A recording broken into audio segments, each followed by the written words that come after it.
Hello! You're watching Cbeebies on BBC Two, and now let's learn how DKC 3 was changed for the Game Boy Advance remake.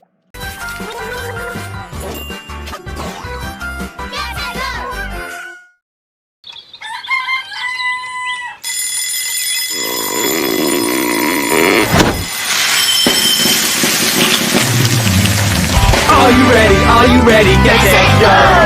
Hurry, hurry, hurry, hurry, don't be slow! Shake a leg, jump out the bed, your hair looks really funny. Cbeebies, get set, go! Are you ready? Get set, go!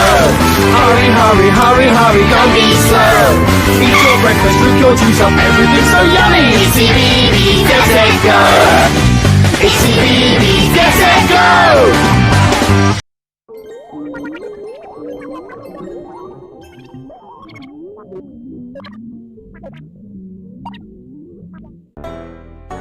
We all live on Big Barn Farm. Ooh. And on that farm we have some fun. Ooh. There's piglet power and hungry goats. Here a wolf, there a bark, everywhere a We all love our Big Barn Farm. Come and say hello.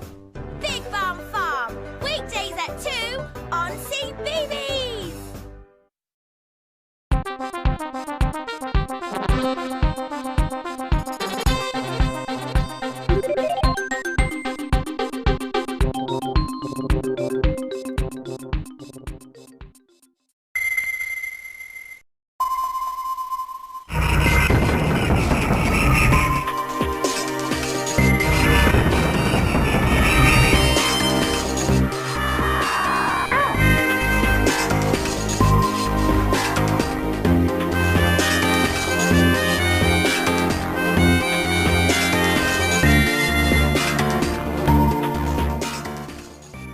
Greetings and welcome back, gentles and ladiesmen, to Donkey Kong Country Remake or Rebreak. I'm Paradigm Gamer, and today we'll be looking at the third and final installment in the original trilogy, Donkey Kong Country 3, Dixie Kong's Double Trouble. I apologize that this review took so long to come out, and I'd like to thank you all for your patience and understanding. Without further hesitation, let's get this show on the road.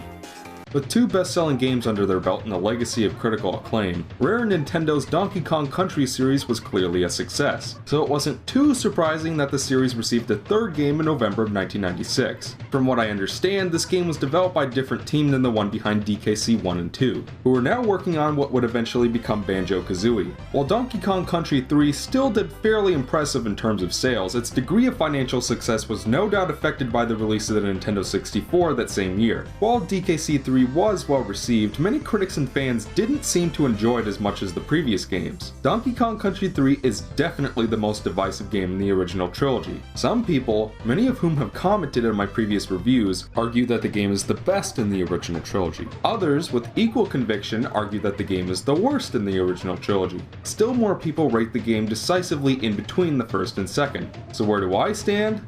Let's find out. As with Donkey Kong Country 1 and 2, Dixie Kong's Double Trouble also saw a portable reincarnation 9 some years after the original on the Game Boy Advance. As with the previous remakes, reception has been mostly in favor of the SNES original, though this time around there is a crowd who prefers the remake for reasons I'll bring up in this review. As always, we'll be giving the SNES and GBA versions an in-depth comparison to see how good of a game DKC 3 is on its own, and how well the remake recreates, builds upon, and fixes the problems of the original. This is Donkey Kong Country 3 Remake or Rebreak.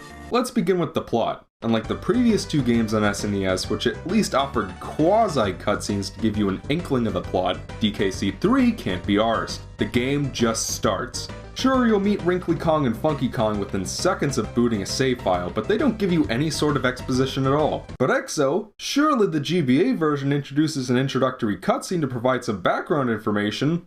Nope. The GBA version is no different from the original at all, besides refitting Wrinkly's save cave into the banana bird worshipping Wrinkly's refuge. And that's really disappointing, because out of all the games in the original trilogy, DKC 3 needed an introductory cutscene the most. We're going old school today, folks, we're looking at the manual. After defeating Captain K. Rool and sinking Crocodile Isle to the bottom of the ocean, the Kongs return to DK Island for some much needed R&R. One day, DK and Diddy decide to take a day trip to some nearby islands. A Canada-like archipelago commando known as the Northern Hemisphere, leaving Dixie behind to man the fort. But after 2 restless nights without the return of her friends, Dixie begins to suspect that her fellow Kongs have run into some trouble. Concerned, Dixie sets off to the Northern Hemisphere and encounters Wrinkly Kong, who has retired from Kong College to enjoy her final years in paradise. She informs Dixie that DK and Diddy did pass by, but this was a while ago. Wrinkly convinces Dixie Kong to pay Funky a visit, and also requests that she keeps her eyes peeled for the legendary banana birds. Creepy looking mother shit your pants scary eyes. Dixie approaches Funky for help, but he's unfortunately clueless as to the boy's whereabouts. Regardless, he offers his boat rental services as a means of navigating the Northern Hemisphere, and convinces Dixie to team up with her muscle-bound infant cousin, the Southern Lowland gorilla Kitty Kong. Thus, Dixie and Kitty set off for the islands on board one of Funky's boats, blissfully unaware that the new Kremlin commander, the mysterious Chaos, has invaded the islands with his choleric company of Kremlin commandos. So do you see why an intro cutscene might have been kind of helpful? Dixie Kong's Double Trouble is by no means a story-driven game, but it would still be nice to know what the hell is going on without having to hunt down a manual online, you know? As for the story itself, I'm glad that my favorite Donkey Kong character gets a shot at the spotlight in her own game, but something about DKC 3's plot has never gelled with me.